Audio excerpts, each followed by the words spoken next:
दोस्तों नमस्कार। आज की महत्वपूर्ण चर्चा शुरू करने से पहले आपसे निवेदन है कि आप इस चैनल को सब्सक्राइब करें और इस वीडियो को शेयर भी करें। और शेयर करने के साथ साथ जो मुद्दे पे आज हम चर्चा कर रहे हैं इस पे जरा चिंतन भी करिए, क्योंकि जो हो रहा है इस समय दिल्ली की सड़कों पर और सोशल मीडिया पे, ये कुछ ना कुछ आने वाले जो वातावरण है, जिस तरह से भारत में राजनीति हो रही है, उसके बदलाव का संकेत है। हो सकता है कि आप इस बात से सहमत ना हो, लेकिन भारत का युवा जिस तरह से बदल रहा है, भारत की राजनीति को जागना होगा। आज हम इसी महत्वपूर्ण मुद्दे पे चर्चा करेंगे और 10 वो मुख्य बातें जिनको लेकर भारत का युवा परेशान है, और अगर राजनीतिक दलों ने इस पे ध्यान नहीं दिया तो आने वाले समय में सत्ता में कोई भी हो, परेशानियां सबके लिए होंगी। लेकिन आज हम शुरुआत करते हैं कि जो आज सत्ता में है उनके लिए क्या चुनौतियां हैं। इसी बात को लेकर आज की चर्चा का विषय रहेगा। तो दोस्तों, उम्मीद है आपने चैनल सब्सक्राइब कर लिया होगा और वीडियो को शेयर भी कर लिया होगा। आज जो बात मैं आपसे कह रहा हूं वो ये कि क्या भारत का युवा, जिसको हम जेनजी बोलते हैं, जेनजी वो जो 20 साल के आसपास, या सिंपल भाषा में कह सकते हैं जो बच्चे हाई स्कूल या कॉलेज में जा रहे हैं, जो कॉलेज पास आउट कर गए, जिनको नौकरी मिल गई, आप उनको छोड़ दीजिए। लेकिन जो युवा आज कॉलेज में है और अपने भविष्य की तलाश कर रहा है, वो बहुत बड़ी ताकत होती है। क्योंकि देश की अगर आप ऊर्जा की बात करें, देश की क्षमता की बात करें, देश की जो एनर्जी लेवल है वो उस समय सबसे ज्यादा होता है। और अगर वो युवा दिशाहीन हुआ या अपने रास्ते से भटका तो समाज के लिए बहुत बड़ी चुनौती हो जाती है। इसीलिए क्या जेनजी मोदी से नाराज है, या अब जेनजी मोदी से सवाल करने लगी है? क्योंकि आज तक कोई भी मोदी से सवाल करता था तो उसके लिए कई तरह की उपमाएं दी जाती थी। उसको anti BJP, anti national, anti Hindu, अलग अलग तरह की उपमाएं दी जाती थी। लेकिन जो युवा वर्ग है, अब जो वो सवाल कर रहा है, वो सवाल क्या है, और उसके बाद आप तय करिएगा कि आप उनको किस कैटेगरी में रखना चाहते हैं। दोस्तों, सबसे इंपॉर्टेंट बात क्या है? मोदी जी का 12वां साल कंप्लीट हो गया। पहले 5 साल उम्मीद के थे, लोगों ने पूरा समर्थन दिया। मोदी जी ने जो जो कार्रवाइयां करी, चाहे वो डीमोनेटाइजेशन था, चाहे वो जीएसटी था, जितनी भी उन्होंने कार्रवाइयां करी, लोगों ने पूरा समर्थन दिया। सोचिए, अगर वही कार्रवाई आज मोदी जी करें, आज अगर डीमोनेटाइजेशन करें, क्या लोग समर्थन करेंगे? क्या लोग उतने पेशेंस से बैठे रहेंगे? सोच के देखिए। क्योंकि उस समय उम्मीद थी, तो लोगों ने कहा एक नया नेतृत्व आया है, देश को बदलने आया है, देश को आगे बढ़ाने आया है, हमें इसका साथ देना है। पूरे देश ने पूरे तन मन धन से साथ दिया। उसके बाद 2019 में जब दोबारा चुनाव जीते, तब देश की, अगर मैं ये कहूं कि प्राइड का सवाल था, देश के गौरव का सवाल था। अंतर्राष्ट्रीय मंच पर भारत की जय जयकार हो रही थी और ये कहा जा रहा था भारत एक उभरती हुई अर्थव्यवस्था है। क्योंकि पहले 5 साल मोदी जी ने जो वादे किए, जो दुनिया को होप दिखाई, लोगों को लगा अब तो भारत चमक के निकलेगा। भारतीयों को भरोसा था, दुनिया को भरोसा था, और पूरी दुनिया में मोदी जी की जय जयकार होने लगी थी। इससे भारतीयों को भी गर्व हो रहा था। ये भी हमने देखा और आपने भी देखा। फिर आया तीसरा चुनाव 2024 में। अब लोगों ने कहा कि साहब, आपने जो वादे किए, जो सब कुछ किया, पहले 4-5 साल आपने देश की जनता को वादे किए, फिर उसके बाद आपने अंतर्राष्ट्रीय लेवल पे बहुत सारे वादे किए। अब सवाल है, जो आपने अभी तक वादे किए, 10 साल हमने आपको दे दिए, अब हिसाब दे दीजिए। और जब बात आती है परफॉर्मेंस और अकाउंटेबिलिटी की, जब वहां पे जवाब नहीं मिलते हैं तो लोग मायूस होते हैं। ये मायूसी सिर्फ हिंदुस्तान में नहीं, पूरी दुनिया में है। अब आप कहेंगे ऐसा कैसे?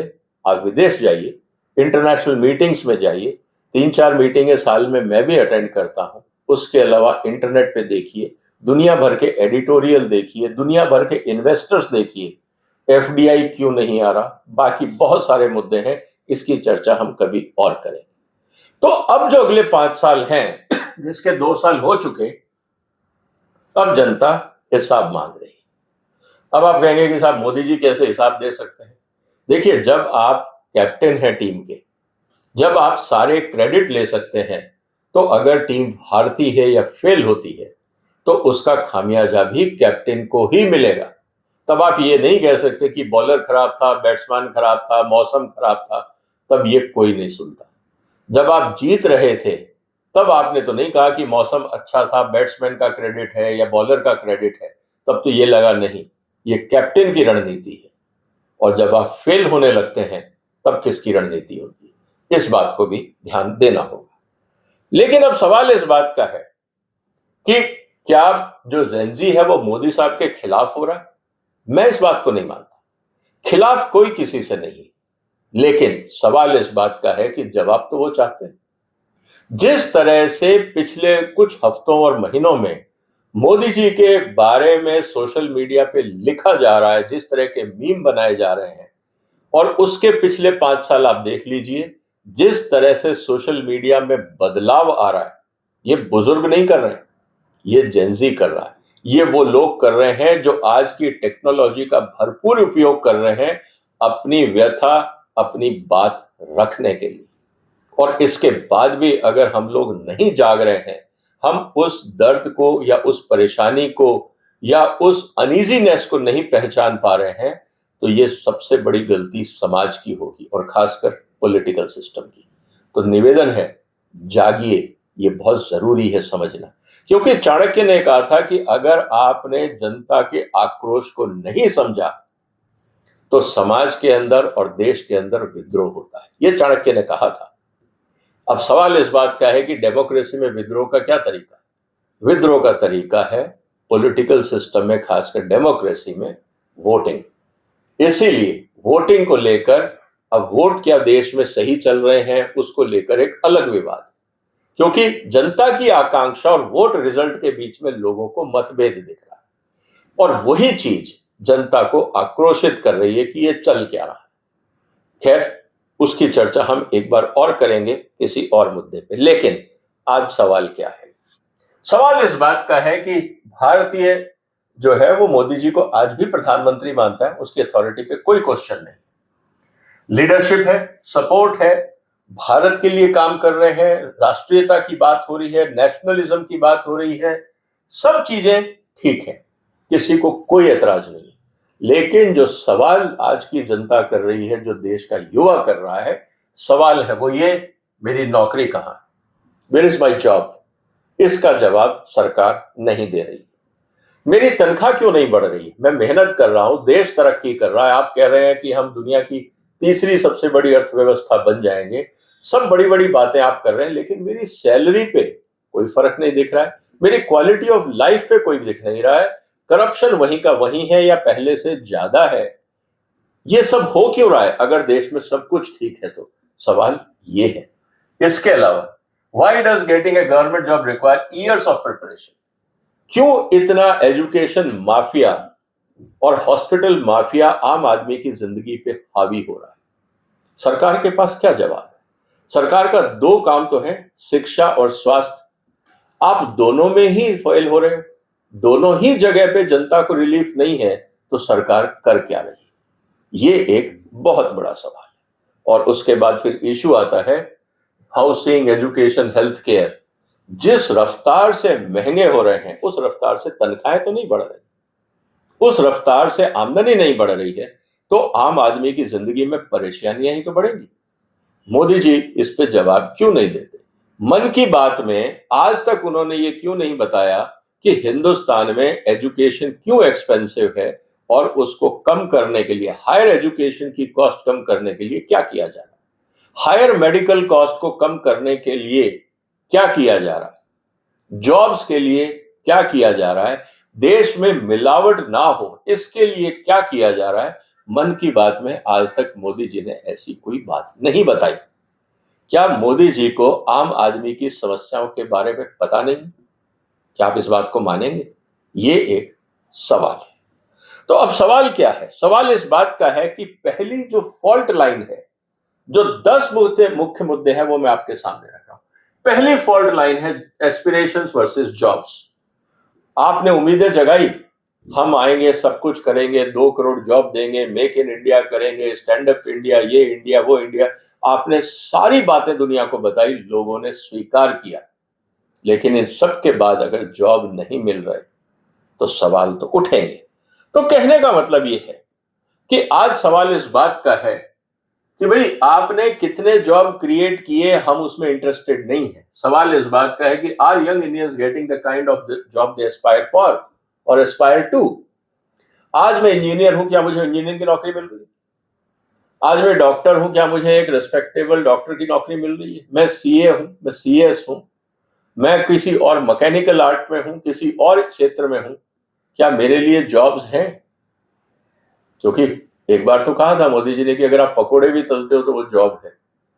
लेकिन पकोड़े तलने के लिए हिंदुस्तान में कोई क्वालिफिकेशन नहीं, कोई डिग्री नहीं है, तो वो तो कोई भी आदमी कर सकता है, इवन अनपढ़ आदमी भी कर सकता है। पढ़े लिखे लोग जो अपने माँ बाप का पैसा लगा रहे हैं, अपनी जिंदगी का टाइम लगा रहे हैं, मेहनत लगा रहे हैं, कॉलेज से निकलने के बाद उनका भविष्य किधर है? इस पे जवाब नहीं मिलता है तो आक्रोश बढ़ता है। दूसरा, जो मैंने आपसे कहा, डिग्री और एम्प्लॉयबिलिटी। आप डिग्रियों पे डिग्रियां बांटे जा रहे हैं, स्किल डेवलपमेंट की आप बात किए जा रहे हैं। पहले फॉर्मूला था मेहनत करो, डिग्री लो, अच्छा जॉब मिलेगा, फिर घर खरीद लेना, लाइफ बन जाएगी, सेटल हो जाओगे। भारत के मिडिल क्लास का ये एस्पिरेशन था, यूथ का ये एस्पिरेशन था। लेकिन आज का यूथ क्या बोलता है, जेनजी क्या बोलता है? जो आपने वादे किए थे वो दिख नहीं रहे, उस हिसाब से हमें जॉब नहीं मिल रही। आपने कहा था हम आईटी में सुपर पावर बनेंगे, हमने आईटी की क्वालिफिकेशन करी, नौकरियां कम हो रही। आपने कहा था भारत सर्विस इंडस्ट्री बनेगा, हमने सारी क्वालिफिकेशन ले ली, दिख नहीं रहा।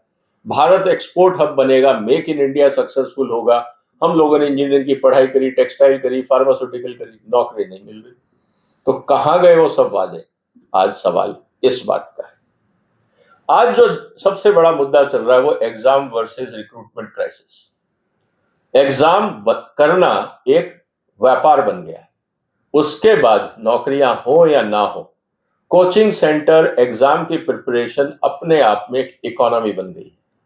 आप एडमिशन लीजिए, रिक्रूटमेंट की तैयारी करिए, उसके बाद जॉब निकलेगा, 200 पोस्टें निकलेंगी, 2 लाख एप्लीकेशन आएंगी और फिर 2 लाख लोग अपनी पढ़ाई के लिए एजुकेशन माफिया को फीस देंगे, वो अरबों कमाएंगे।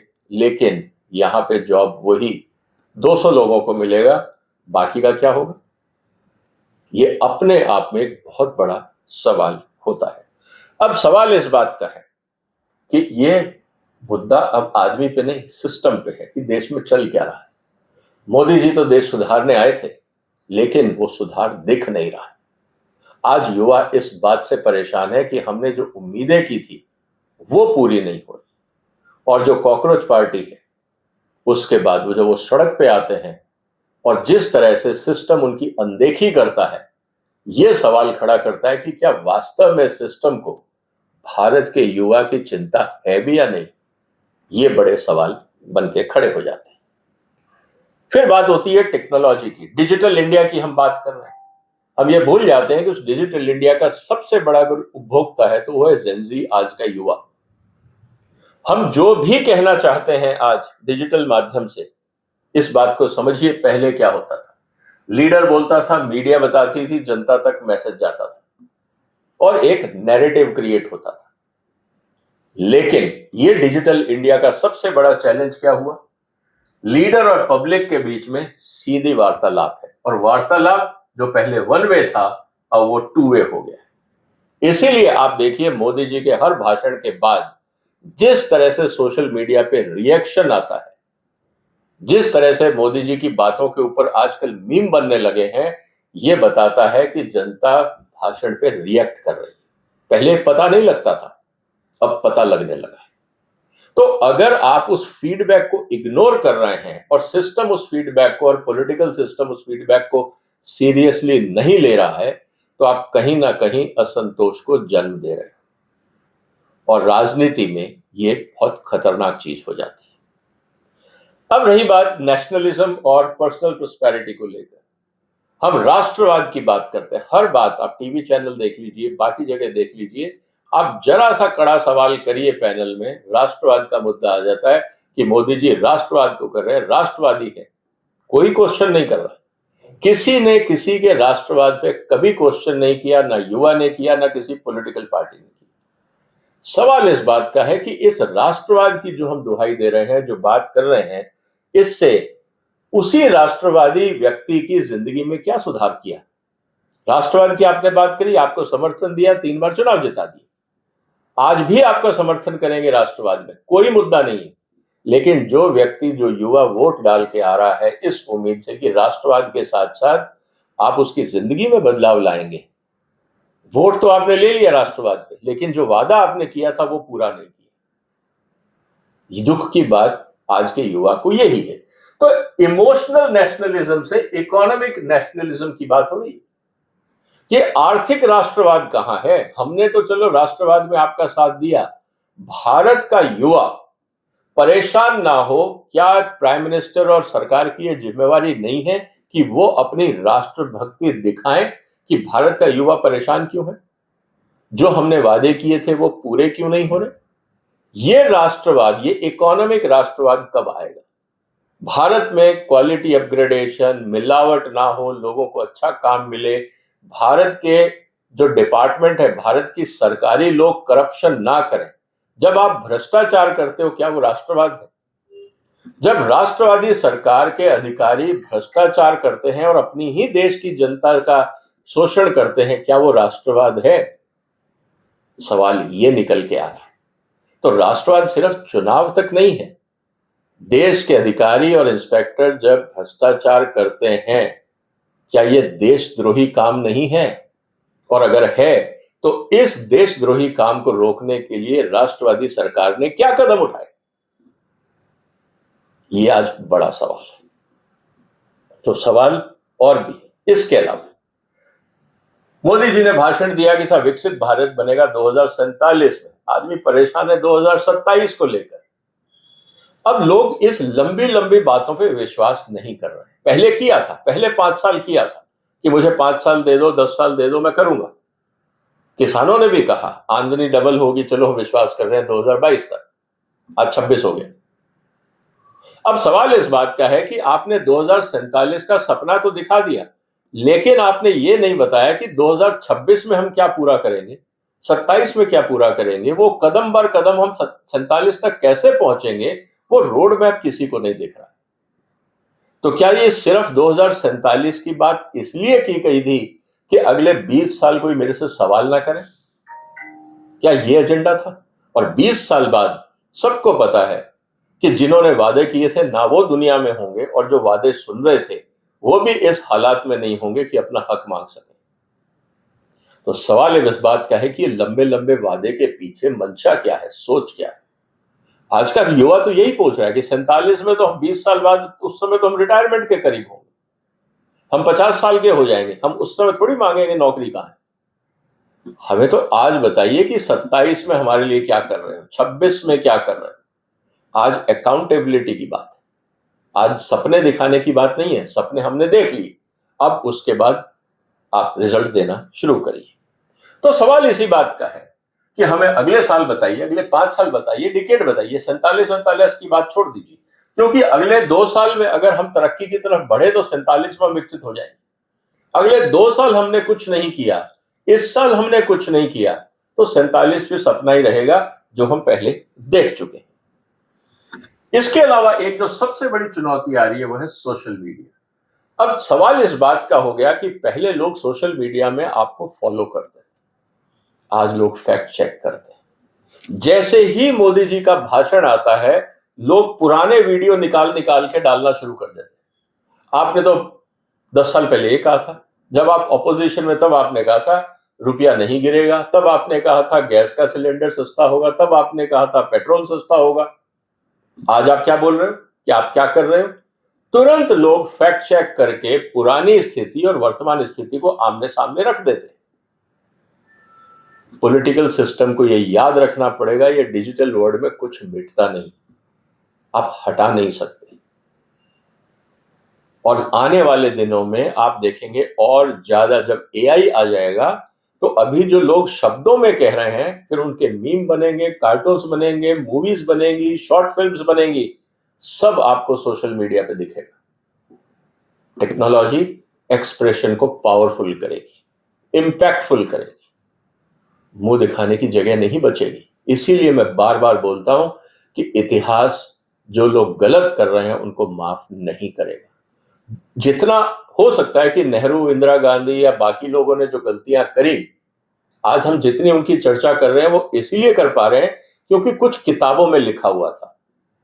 अब सोचिए कि मान लीजिए 100 किताबें थी जिन्होंने कांग्रेस के गलत कामों को लिखा, लेकिन आज तो 1 लाख चैनल हैं जो मोदी जी के मीम बना रहे। तो आने वाले समय में पॉजिटिव कितना होगा और नेगेटिव कितना होगा और किसके बारे में होगा, क्या आप इसकी ग्रेविटी का अंदाज लगा सकते हैं?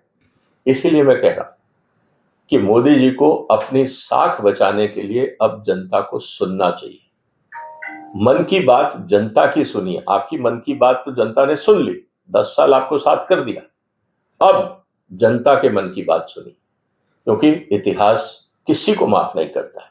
इस बात को हमें समझना होगा। तो इसका मतलब यह है कि अब जो मुद्दा है, जो सिर्फ रैलीज की अब बात नहीं रही कि भीड़ में कितने लोग आए, अब रैली का कोई मतलब नहीं।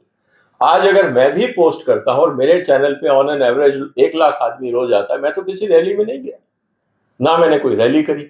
मैंने अपने विचार रखे और देश के नागरिकों ने उन विचारों को सुना और उसके नीचे रिएक्ट किया। मैंने तो किसी को नहीं कहा था, लेकिन समाज में जो हलचल हो रही है उसका एनालिसिस में जनता के सामने रखता हूं, अपने विचार, अपने तथ्यों के साथ। बहुत सारे लोग नाराज भी होते हैं, गुस्सा भी होते हैं, अलग अलग भाषा का इस्तेमाल भी करते हैं, लेकिन बहुत सारे ऐसे लोग हैं जो समर्थन भी करते हैं।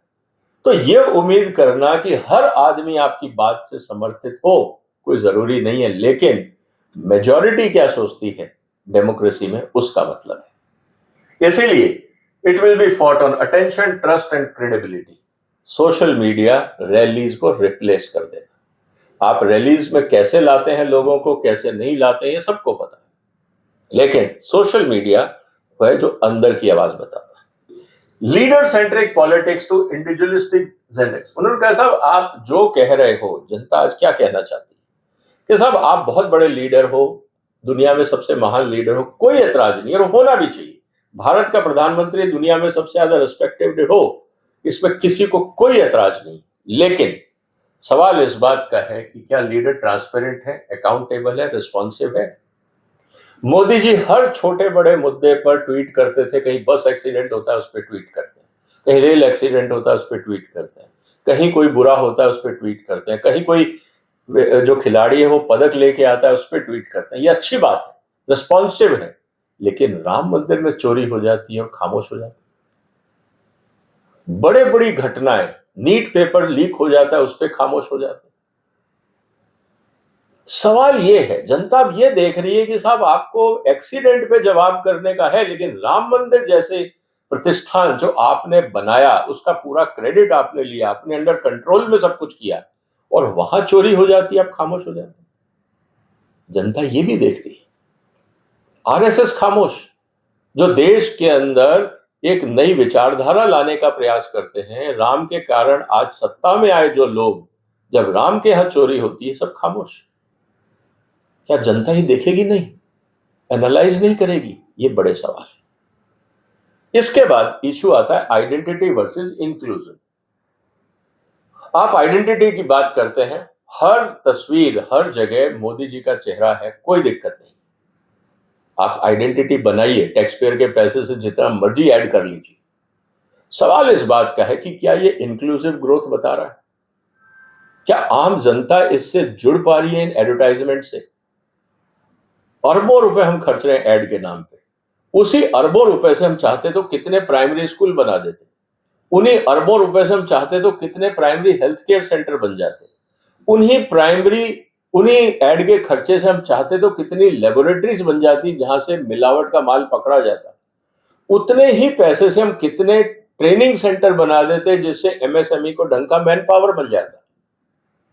तो आप अपने ब्रांड को चमकाइए, अपना नाम चमकाइए, लेकिन उस पैसे का सदुपयोग, आप एक अच्छा ट्रेनिंग सेंटर बनाते और उसके बाहर मोदी जी की फोटो लगती, हर आदमी अप्रिशिएट करता कि इस आदमी ने दुनिया का वर्ल्ड क्लास ट्रेनिंग सेंटर बनाया और हर जिले में बनाया। हर आदमी अप्रिशिएट करता। आपको रोज होर्डिंग्स में और बस स्टैंड पे फोटो लगाने की जरूरत नहीं पड़ती, रोज ऐड नहीं निकालना पड़ता, परमानेंट आपके ऐड लगे होते। लेकिन ऐसा नहीं हुआ। ये बात सोचने की कि इंडिविजुअल पब्लिसिटी की, लेकिन इंक्लूसिवनेस नहीं हुआ। तो जो सबसे बड़ी फॉल्ट लाइन निकल के आ रही है वो आ रही है होप वर्सेस ट्रस्ट। उम्मीद तो थी, लेकिन अब सवाल इस बात का है कि मोदी जी क्या डिलीवर कर पाएंगे। अब भरोसे की बात आ रही। मोदी है तो मुमकिन है, ये बहुत बड़ा नारा था। इस बात पे जनता ने पूरा समर्थन दिया, वोट दिया। लेकिन अब सवाल इस बात का है कि मोदी जी हैं तो मुमकिन है, लेकिन वो मुमकिन नहीं हो रहा है। अब सवाल यहां उठ रहा है। तो सवाल जनता क्या पूछ रही है? Show me the result, show me the opportunity, show me the future. इसका जवाब कोई मंत्रालय नहीं दे रहा, कोई मंत्री नहीं दे रहा। इसीलिए आज जो सबसे बड़ा सवाल निकल के आ रहा है दोस्तों, वो यही आ रहा है कि does the India Modi promised match the India I am experiencing. जो मोदी जी ने कहा था, क्या भारत में वही हो रहा है? कथनी और करनी में क्या तालमेल है या फर्क है? आज युवा ये पूछ रहा है। और जब उसको जवाब नहीं मिलता है तो फिर सवाल यही आता है कि क्या जनता नाराज है या अब जनता सवाल पूछने लगी। और अगर जनता सवाल पूछेगी और जवाब नहीं मिलेगा तो मोदी जी के ब्रांड पे तो क्वेश्चन मार्क लगेगा। आपको क्या लगता है दोस्तों? क्या देश की जनता को सवाल पूछने का हक है या नहीं? क्या आप मोदी समर्थक हैं? आप सवाल नहीं पूछना चाहेंगे? मोदी विरोधियों की छोड़ दीजिए, हमने भी मोदी जी को वोट दिया था, लेकिन क्या हम सवाल ना पूछें? क्योंकि हमें ऑपोजिशन दिख नहीं रहा। अगर आप पूछेंगे कि आप क्यों बोल रहे हैं ऐसा, हमें ऑपोजिशन नहीं दिख रहा। आप चाहे तो मजबूरी समझें, चाहे समर्थक समझें, भक्त तो हम हो नहीं सकते क्योंकि हम सवाल पूछ रहे हैं। तो सवाल अब इस बात का है कि क्या देश का युवा सवाल भी ना पूछे, और जो सवाल पूछेगा आप उसको क्या संज्ञा देंगे? सोच के बताइएगा और कमेंट बॉक्स में लिखिए। इस वीडियो को शेयर करिए, इस चैनल को सब्सक्राइब करिए। फिर मुलाकात होगी एक और महत्वपूर्ण मुद्दे के साथ। तब तक अपना ध्यान रखिएगा। फिलहाल वंदे मातरम।